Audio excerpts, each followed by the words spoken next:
Dios los bendiga, hermanos y amigos. Les saluda el pastor Fabricio Molina desde los estudios de Ministerio Jesús el Buen Pastor. Es un privilegio poder estar transmitiendo en vivo y de esta forma poder estudiar la palabra de Dios. En esta hora vamos a tener nuestro cuarto estudio de la serie La Doctrina de la Biblia. Vamos a basarnos en 2 de Timoteo 4, del 1 al 4. Yo quiero que usted tome su Biblia juntamente conmigo y leamos lo que el apóstol Pablo transmitió a Timoteo por medio de esta segunda carta. Dice así la palabra del Señor: Te encarezco delante de Dios y del Señor Jesucristo, que juzgará a vivos y a los muertos en su manifestación y en su reino, que prediques la palabra, que instes a tiempo y fuera de tiempo, redarguye, reprende, exhorta con toda paciencia y doctrina, porque vendrá tiempo cuando no sufrirán la sana doctrina. Va a llegar el tiempo que la gente no van a aguantar, no van a soportar la sana enseñanza, sino que teniendo comezón de oír se amontonarán maestros conforme a sus propias concupiscencias. Buscarán a muchos falsos maestros que les enseñen lo que ellos quieren oír, y apartarán de la verdad el oído y se volverán a las fábulas. Le darán la espalda a la verdad y harán caso de toda clase de cuentos. Bueno, yo creo que estamos ya viviendo días en los cuales esto es una realidad en medio de la iglesia. Porque el apóstol Pablo le está hablando a un pastor llamado Timoteo, y no le está hablando acerca de la conducta que el mundo habría de tener, sino que le está hablando acerca de la iglesia. O sea, de las personas que forman parte de la iglesia, que se iban a apartar, que iban a entrar en una apostasía y yendo tras mitos, yendo tras cosas que ellos quieren oír. Yo creo que es muy importante, y la Biblia lo dice en Apocalipsis, que el que tenga oído, oiga lo que el Espíritu dice, y luego lo dice en plural a las iglesias. O sea, el Espíritu Santo está hablando. El Espíritu Santo está instruyendo por medio de los ministros que menciona Efesios 4:11. Y luego, cuando nosotros vemos que el Espíritu Santo está instruyendo a la iglesia, nosotros debemos de ser gente que tengamos hambre y sed de justicia, porque el Señor le da pan al que le pide pan. El Señor le abre la puerta al que toca esa puerta. Entonces, lo único que debemos de pedirle al Señor es que Él ponga el querer y el hacer, su voluntad en nosotros, para que nosotros caminemos de una manera segura. Fíjese que el apóstol Pablo anticipa, primeramente le dice: te encarezco delante de Dios y del Señor Jesucristo, que juzgará a vivos y a los muertos en su manifestación y en su reino. Detengámonos ahí, porque cuando Juan el Bautista vino, él vino proclamando, diciendo: arrepentíos y convertíos, porque el reino de los cielos se ha acercado. Entonces apareció el rey de reyes y señor de señores. Pero apareció un rey humilde. Apareció un rey que fue bautizado por Juan, y cuando Juan se rehusó a bautizarlo, le dijo: hazlo así ahora, porque conviene que se cumpla toda justicia, porque en su venida primera él tenía que venir a manifestar la salvación como el Cordero de Dios. Y entonces esa venida, esa traída del reino y de la salvación para nosotros es algo pues hermoso. Fue lo mejor que nos pudo haber pasado en toda nuestra vida. El hecho de que el Señor haya venido por nosotros, y que ahora nosotros que hemos nacido en estos últimos tiempos le hayamos recibido como nuestro Señor y Salvador, y que ahora con todo nuestro corazón le sirvamos para que Él, hermano, nos pueda usar y podamos llevar el verdadero evangelio, la palabra, porque la Biblia dice que vendrá el día en que ese Cordero que vino como Salvador en aquel tiempo se sentará en su trono y juzgará tanto a vivos como a muertos. Ahora, aquí en el Antiguo Testamento, en Isaías 11, del versículo 1 al 4, dice así: y brotará un retoño del tronco de Isaí, y un vástago de sus raíces dará fruto, y reposará sobre él el espíritu del Señor, espíritu de sabiduría y de inteligencia, espíritu de consejo y de poder, espíritu de conocimiento y de temor del Señor.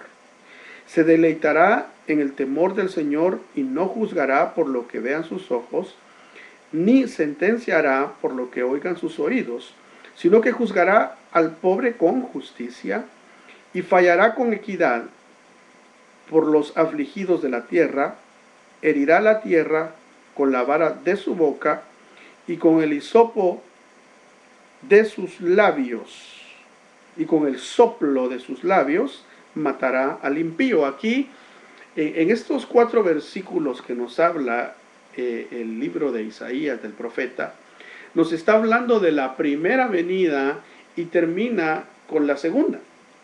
Porque aquí podemos ver que el vástago que salió de las raíces del tronco de Isaí, que dio fruto, fue el Señor. El fruto que dio somos usted y yo. Porque la Biblia dice que es necesario que caiga el grano de trigo a tierra y muera, y luego lleve mucho fruto. Entonces el Señor, al morir en la cruz del Calvario, Él, siendo el unigénito, se convirtió en el primogénito porque llevó con Él, junto con Él, muchos hijos a la gloria. Entonces, cuando nosotros vemos esto, podemos ver la primera venida en la cual Él vino con misericordia, con salvación, y que ese periodo de gracia aún no se ha cerrado. Pero llegará el momento en el cual tengamos cada uno de nosotros, de los que somos salvos y de los que no son salvos, por eso dice vivos y muertos, tendremos que comparecer ante su trono y darle cuentas de qué fue lo que hicimos aquí en la tierra. Entonces, por eso es que el apóstol Pablo, sabiendo estas cosas, es que viene y le dice a Timoteo: te encarezco, te exhorto, le está diciendo, delante de Dios y del Señor Jesucristo, que juzgará a los vivos y a los muertos en su manifestación. O sea, ahí cuando dicen su manifestación, se está refiriendo ya a la manifestación secreta, que es el arrebatamiento de la iglesia, donde tendremos que compadecer también primeramente al tribunal de Cristo. Ahí van a compadecer los vivos, ¿verdad? Pero también añade y dice, Él va a juzgar también a vivos y a los muertos. Pero a los muertos nos enseña Apocalipsis que hay un trono que se llama el trono blanco, a donde todos los que no creyeron en Él tendrán que darle cuentas de qué hicieron en el cuerpo. Pero ahora es tiempo de que, le dice Pablo a Timoteo, mira, ahora es tiempo de que prediques. Tú predica el evangelio, que te escuchen, amén, predícales. Si no te escuchan, tú predícales. Porque aquí lo que está diciendo, estoy leyendo el versículo 1 y 2, le dice que prediques la palabra, que proclames el evangelio, que presentes este evangelio a tiempo y fuera de tiempo. Mira qué importante es predicar. Nosotros como hijos de Dios somos llamados a predicar, y a predicar primeramente con nuestra vida, porque va a haber gente que no vamos a tener la oportunidad de evangelizarlos verbalmente, pero sí vamos a tener la oportunidad de evangelizarnos con nuestros hechos, con nuestra forma de vivir, con nuestra forma de conducirnos. Vamos a poder evangelizar a muchos hermanos con nuestra forma de caminar delante de Dios. Los va a impactar. Quizá no le van a decir nada a usted ni a mí, quizá no van a hacernos ningún comentario, pero el Señor va a dar testimonio de eso, y ellos van a tener que reconocer que Dios está con usted y conmigo. y vamos a hacer testimonio porque un día van a compadecer delante del Señor. Pero ¿cuál es el trabajo nuestro? Prediquemos, nosotros vayamos, hablemos a tiempo y fuera de tiempo. Luego añade el apóstol Pablo, ¿por qué? Porque aquí le dice que es necesario, que hay que amonestar, hay que redarguir. O sea, usted sabe que el que redarguye es el Espíritu Santo. El Espíritu Santo redarguye de pecado, el Espíritu Santo convence de pecado y el Espíritu Santo está dentro de nosotros. La Biblia dice que usted y yo somos templo y morada del Espíritu Santo, refiriéndose a este cuerpo, a esta humanidad. Este cuerpo es el templo del Espíritu Santo. Entonces, el Espíritu Santo a través de usted, a través de sus labios cuando usted predica y a través de sus acciones cuando lo ven, está redarguyendo. Pero aquí también es necesario que vayamos y redarguyamos a nuestro hermano, redarguyamos en la iglesia, adentro de ese conglomerado de salvos, aquellos santos que el Señor quiere formar, que el Señor quiere llevarse en el arrebatamiento. Porque esa debe de ser nuestra meta, irnos con el Señor. Cuando suene la trompeta, dice la Biblia que se van a levantar los muertos en Cristo, los que durmieron, y los que estemos vivos seremos transformados. Pero la meta debe de ser ¿cuál? El sonar de la trompeta, con voz de mando, con voz de arcángel. El Señor viene por su novia, viene por la novia con la cual Él se va a casar. Entonces, cuando la predicación lo que trae es enseñanza, la predicación lo que debe de traer es doctrina. Debemos de ser gente que sepamos la palabra, que sepamos la escritura, porque esta palabra es la que nos lava, esta palabra es la que nos santifica, esta palabra es la que a través del Espíritu Santo nos llevará a la perfección, ¿verdad? Porque el Espíritu Santo es el que nos guía a toda la verdad. ¿Y la verdad a dónde está? En la Biblia. El Espíritu Santo nos va a hablar con respecto a lo que ya quedó escrito. El Espíritu Santo nos va a dar testimonio de todo lo que Cristo dijo y quedó escrito aquí. Y todo lo que Él también inspiró a Pablo, a Pedro, a Juan, a Santiago y aquel hombre que escribió la carta a Judas. Ahora quiero que veamos también un versículo muy importante acerca de la predicación. Dice en 1 Corintios 15, voy a leer varios versículos del 1 al 8, dice: ahora os hago saber, hermanos, el evangelio que os prediqué, el cual también recibisteis, en el cual también estáis firmes, por el cual también sois salvos. Mire, aquí el evangelio dice que llegó por medio de la predicación de Pablo a estos hombres, a estas mujeres, que lo recibieron y por el cual están firmes. Entonces, ¿cómo nos vamos a mantener nosotros firmes ante las tentaciones, ante las pruebas, ante las luchas que vamos a tener que pasar? Es a través de la palabra que se nos predicó, la palabra que se nos predica. Es por eso que es necesario, y el apóstol Pablo dice: hermanos, hay que congregarse y no hay que dejar de hacerlo como muchos tienen por costumbre. Entonces, ¿por qué nos congregamos? Porque donde nos congregamos, ahí hay presencia de Dios, ahí hay palabra de Dios, ahí el Señor nos edifica con cánticos, nos edifica con profecía, nos edifica con doctrina, con enseñanza de la palabra de Dios. Entonces, aquí miremos, sigamos leyendo, estamos leyendo en 1 Corintios 15, del 1 al 8, y dice: ese evangelio por el cual estáis firmes, por el cual también sois salvos, si retenéis la palabra que os prediqué. Entonces, ¿cómo es eso? La doctrina es necesaria, la enseñanza es necesaria, pero es necesaria retenerla. O sea, que seamos nosotros gente que retengamos la palabra para que el Espíritu Santo nos pueda hablar en los momentos de necesidad, en los momentos con los cuales tal vez estamos afligidos. El Espíritu Santo va a venir y va a sacar del depósito de nuestro espíritu la palabra que hemos retenido y la va a traer a nuestra mente recordándonos que Él está con nosotros y nos va a poner las palabras que necesitamos decir en el momento que las necesitemos decir, y cuando solamente nos va a traer al recuerdo a nuestra mente aquella palabra para que sepamos que no estamos solos, lo va a hacer, pero tenemos que retener la palabra. Esa palabra que se nos predica.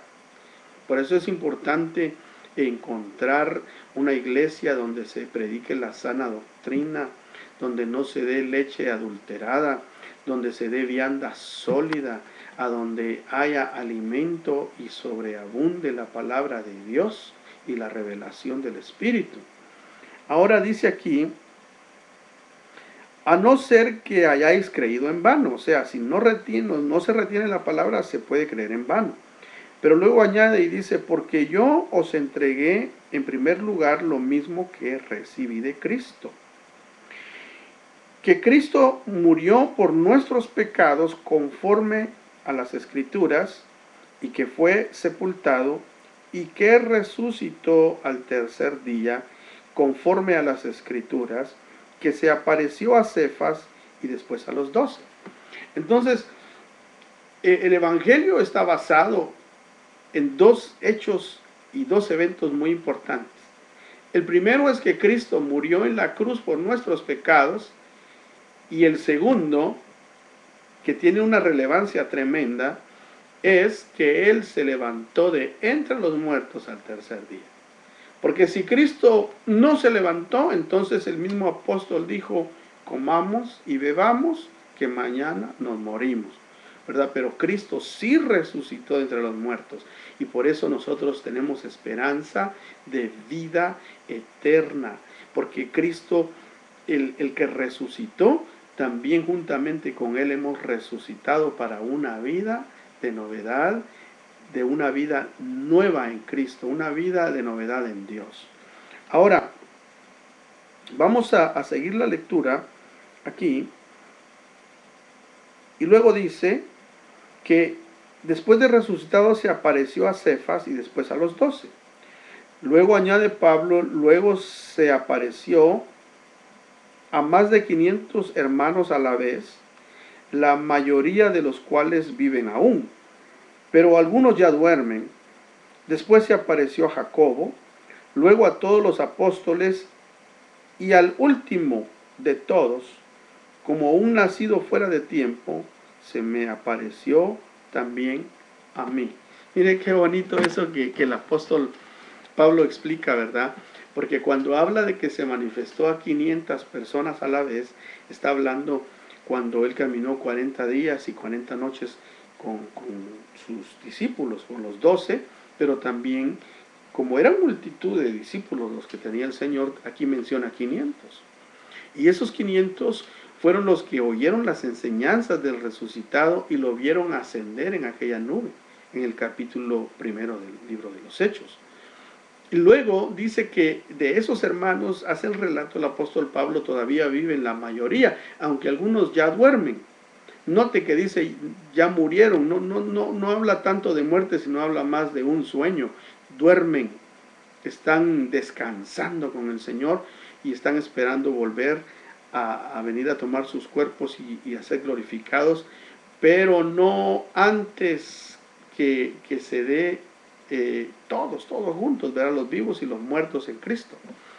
Ahora, cuando vemos esto, luego dice que se apareció a Jacobo y luego se volvió a aparecer a los 12. Eso lo podemos ver nosotros en el libro de Juan, el Evangelio de Juan, capítulo 20 y el capítulo 21. Vamos a ver ahí cómo se apareció a los 12. Y luego dice que como de último se me apareció a mí también, dice Pablo. Usted sabe que Pablo es apóstol, pero Pablo no es parte de los 12. O sea, los 12 eran los apóstoles del Cordero, de los cuales también se eligió a uno de ellos en el libro de los Hechos, en el capítulo 1 y el capítulo 2 vemos ese relato donde se eligió a Matías en vez de Judas. Pero esos son los apóstoles del Cordero, los 12 del Cordero. Pero Pablo es un apóstol que el Señor lo reservó eh, para los gentiles, porque el apóstol Pablo trajo el evangelio no solo para los judíos, pero especialmente para los gentiles. Entonces aquí dice, se me apareció a mí también. Pablo dice, yo realmente nací antes de tiempo, eso es lo que él está diciendo. Se me apareció, yo no hubiese nacido en este tiempo, yo creo que Pablo hubiera deseado vivir los tiempos que a nosotros nos han tocado vivir, tiempos finales. Estamos viviendo nosotros ya el fin de los tiempos.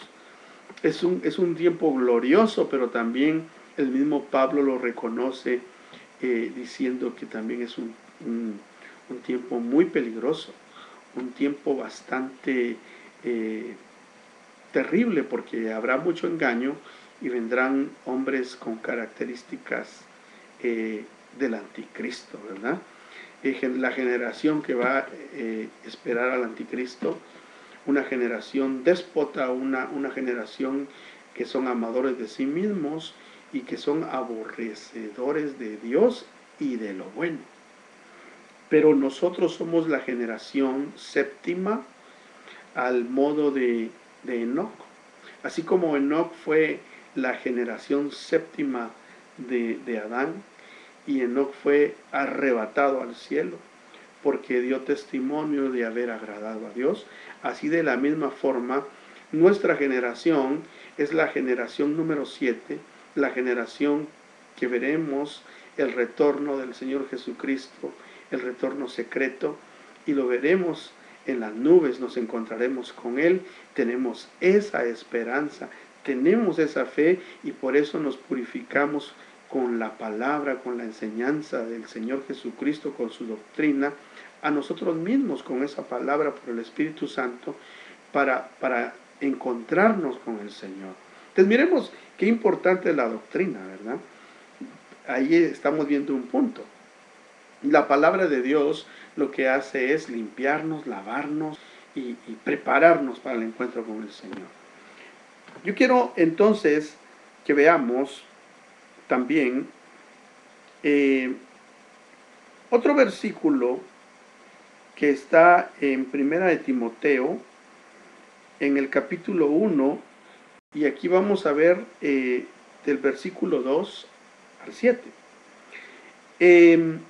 Vamos a leer este capítulo que está relacionado con lo que Pablo dice en Segunda de Timoteo 4, del 1 al 4, a donde dice que vendrá el tiempo donde la gente no soportará la sana doctrina, sino que teniendo el deseo de escuchar lo que ellos quieren escuchar, se van a buscar maestros, pero conforme a sus concupiscencias, conforme a lo que ellos quieren oír, conforme a lo que ellos quieren creer, conforme a lo que a ellos les gusta en su carne.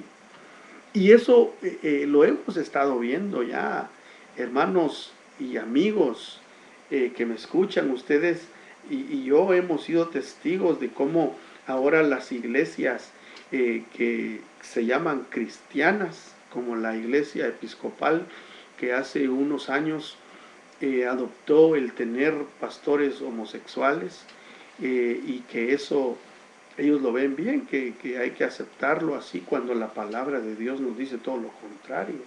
Entonces, ¿qué es lo que estamos nosotros viendo ante nuestros propios ojos? Esto que dijo Pablo: no soportarán la sana doctrina, sino que ellos van a hacer su reino, ellos van a hacer su propia iglesia, ellos van a poner sus propios pastores, ellos van a poner sus propios apóstoles, ellos van a poner sus propios profetas, evangelistas y maestros.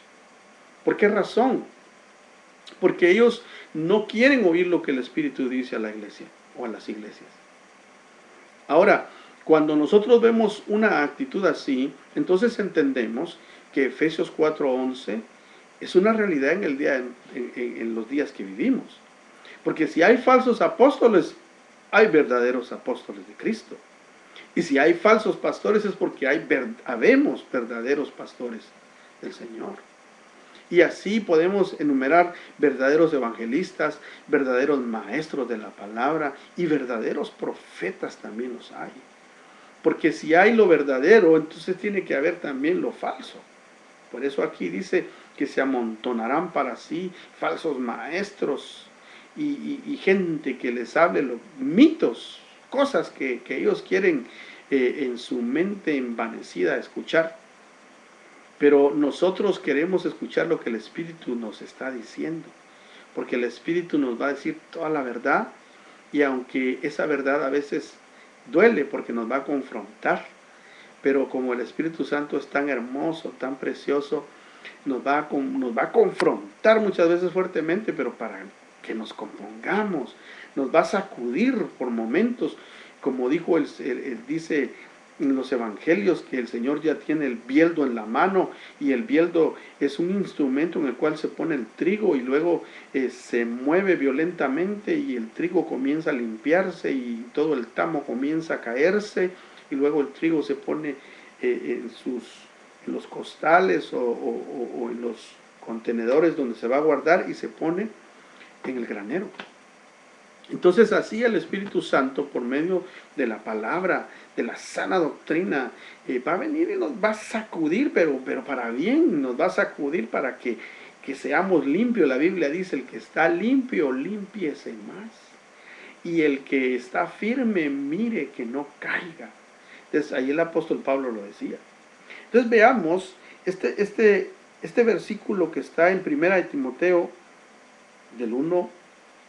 del 2 al 7, y dice así, y está hablando con respecto a la ley.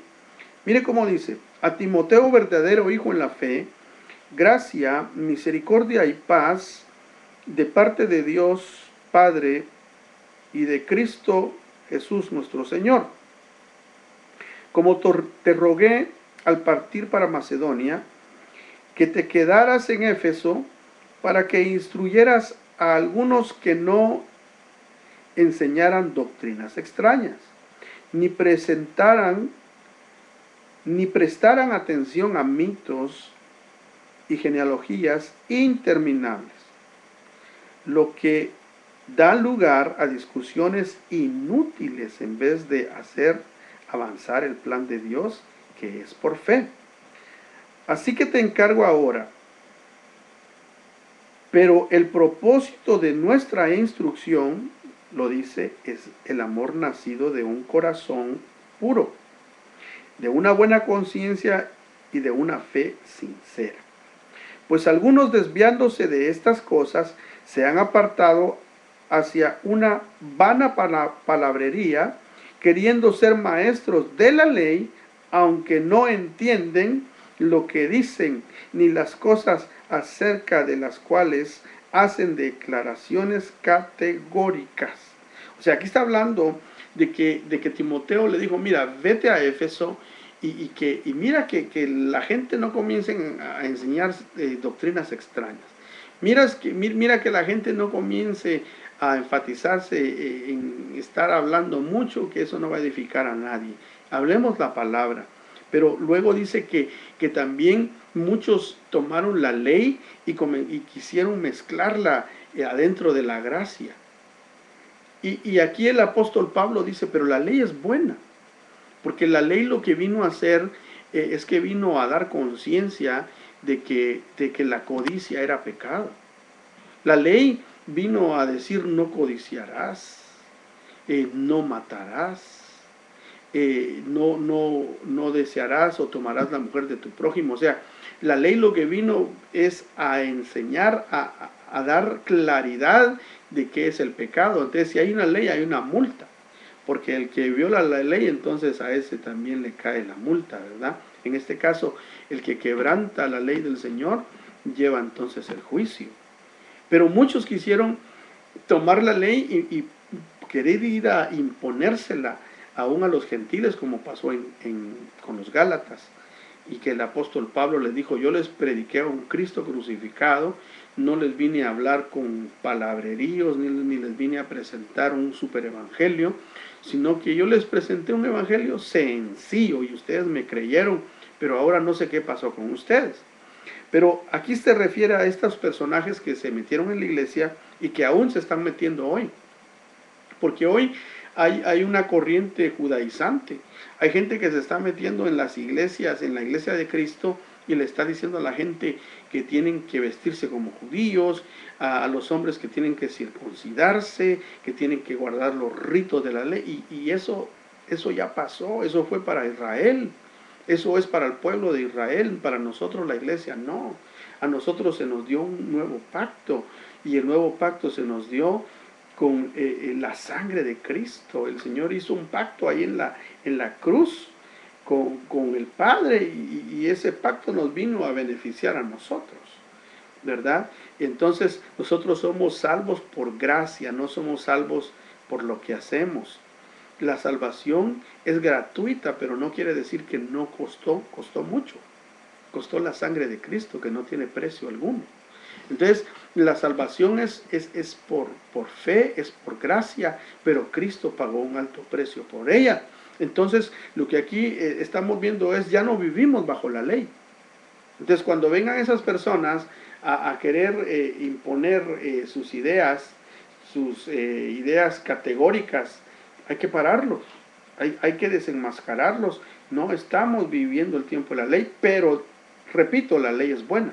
Y ahora quiero que sigamos esa lectura, porque el apóstol Pablo lo aclara aquí en este mismo capítulo de primera de Timoteo 1:8, vamos a leer hasta el 11, dice así: pero nosotros sabemos que la ley es buena, si uno la usa legítimamente, reconociendo esto, que la ley no ha sido instituida para el justo. Fíjese cómo dice, la ley no fue instituida para el justo. ¿Por qué? Porque usted y yo hemos sido justificados por la sangre de Cristo. O sea, nosotros aceptamos a Cristo como Salvador, y Él nos lava de todos nuestros pecados, agarra nuestros pecados y dice que los lanza a lo más profundo del mar, y nunca más se vuelve a acordar de ellos.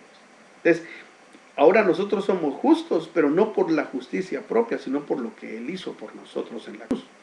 Entonces, la ley no es para nosotros los justos, pero sí dice que la ley es buena, y añade para quién fue instituida la ley. Entonces, los que estamos en Cristo, los que creemos en Cristo, la ley ya no se nos aplica de la manera me refiero, en la cual nosotros somos salvos por gracia.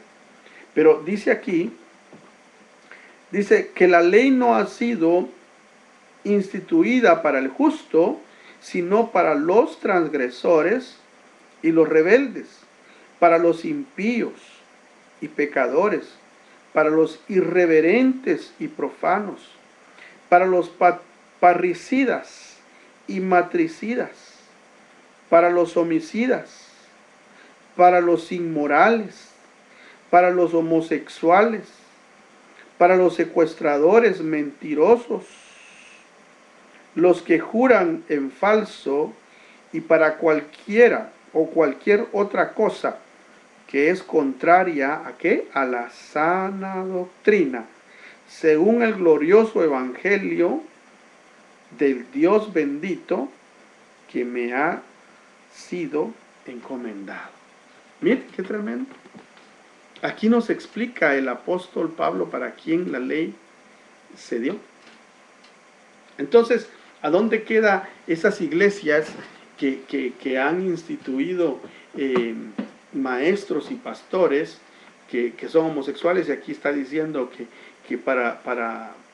pero notemos una cosa, aquí todos los pone en una sola categoría. Aquí habla de homosexuales, pero también habla de mentirosos, pero también habla de secuestradores, pero también habla de inmorales, pero también habla de parricidas, de matricidas, de homicidas. O sea, todos esos los pone en una misma lista. O sea, no, yo menciono los homosexuales porque es lo que estamos viendo. Están poniendo gente al frente que son abiertamente homosexuales cuando la palabra no dice eso. Entonces, ¿qué es lo que han hecho? Se están consiguiendo maestros conforme a sus propias concupiscencias. Porque la Biblia no se va a contradecir. Dios no se contradice. Dios lo que habla, lo habla claro. Entonces, ¿será que entonces Dios no habla a los parricidas? Claro, ¿los puede perdonar? Sí. ¿Será que el Señor puede perdonar a los homicidas? También. ¿Será que el Señor puede perdonar a los secuestradores? Sí los puede perdonar. ¿Será que el Señor no ama a los homosexuales? Sí los ama. ¿Será que los puede perdonar? Sí los puede perdonar. ¿Será que tienen un lugar en la iglesia? Sí tienen un lugar en la iglesia. Todos los pecadores, tanto como los homosexuales como los homicidas, como los asesinos y todos esa lista mentirosos y secuestradores, tienen un lugar en la iglesia, sí, pero para que se arrepientan de su forma de proceder, de su forma de vivir, y sean lavados con la sangre del Cordero de Dios, y sean luego, ¿qué? Justificados para Cristo y para el Padre, y santificados por la palabra y por el Espíritu, porque ahí también el apóstol Pablo dice, y muchos de nosotros éramos todos esos de esa lista. O sea que en la iglesia ahí hay un montón de gente que fueron ladrones, pero estoy diciendo en pasado, fueron ladrones, fueron secuestradores, pero que ya fueron justificados. Entonces, en la iglesia hay lugar para todos los pecadores, no importa cuál sea el pecado, pero que sea una gente que se arrepienta y que cambie su mentalidad, que tenga el arrepentimiento. Arrepentimiento quiere decir cambio de mentalidad, y que también se conviertan de sus malos caminos a Dios para obedecer. Entonces, aquí por eso la doctrina es necesaria. Lo que yo estoy haciendo es enseñando. Lo que yo estoy haciendo es dando doctrina. No le estoy hablando de lo que yo pienso, sino que le estoy leyendo lo que la palabra dice. Entonces, ¿qué es lo que nosotros debemos de hacer, mis amados hermanos? Escudriñemos. Seamos como los hermanos que menciona el libro de los Hechos de Berea, que ellos escudriñaban los rollos. Ellos no tenían Biblia, ellos tenían rollos, y oían a Pablo predicar, oían a Apolos predicar, oían a Pedro predicar, y ellos iban a comprobar a los rollos de ese entonces, que era el Antiguo Testamento, que ellos les estaban diciendo la verdad. Eso hagamos nosotros. Seamos gente que retengamos la palabra, que retengamos las predicaciones, que no seamos oidores olvidadizos, sino que después de que oigamos la palabra, vayamos a casa y meditemos en ella, estudiemos qué fue lo que se dijo, comprobemos con la palabra si eso es así, y luego entonces pongamos en obra esa palabra, seamos hacedores. En primer lugar, tenemos que ser gente que oye, gente que escucha, gente que se congrega, gente que está atenta a la palabra de Dios, oyendo lo que el Espíritu dice. Luego tenemos que ser los que retienen en el Espíritu la palabra, y luego tenemos que ser los que ponen por obra la palabra para dar testimonio, para predicar con nuestras acciones, con nuestros hechos al Señor Jesucristo, quien nos salvó. Bueno, voy a ir concluyendo y voy a leer nuevamente el versículo en el cual nos hemos basado, y lo voy a leer en la traducción en el lenguaje actual. Dice 2 de Timoteo 4, así: cuando Jesucristo venga como Rey, juzgará a todos, tanto a los que estén vivos como a los que estén muertos. Por eso pongo a Dios y a Jesucristo por testigos de lo que te ordeno. Le dice, tú anuncia el mensaje de Dios en todo momento. Anúncialo, aunque ese momento no parezca ser el mejor. Muéstrale a la gente sus errores, corrígela, anímala, instrúyela con mucha paciencia, porque llegará el día en que la gente no querrá escuchar la buena enseñanza. Al contrario, querrá oír enseñanzas diferentes. Por eso buscará maestros que le digan lo que quiere oír. La gente no escuchará la verdadera enseñanza, sino que prestará atención a toda clase de cuentos. Pero usted y yo no, nosotros queremos escuchar la palabra de Dios. Entonces, resumiendo, seamos gente amadora de la palabra, seamos gente amadora de la doctrina, de la doctrina de la Biblia, lo que está respaldado. Que todo lo que digamos, que todo lo que se enseñe en la iglesia tenga una base bíblica, tenga un contexto bíblico y no sea una interpretación de un versículo o lo que alguien piense. No, que sea algo concreto en la palabra y que sobre todas las cosas el Espíritu Santo dé testimonio de lo que se está hablando. Amén. Entonces, con todo amor en el Señor, mis hermanos y amigos, Maranata, Cristo viene, preparémonos, estamos viendo las señales, estamos viendo lo que está pasando alrededor nuestro, y la Biblia dice, cuando veáis estas cosas pasar, erguid, levantad vuestras cabezas, porque vuestra redención está cerca.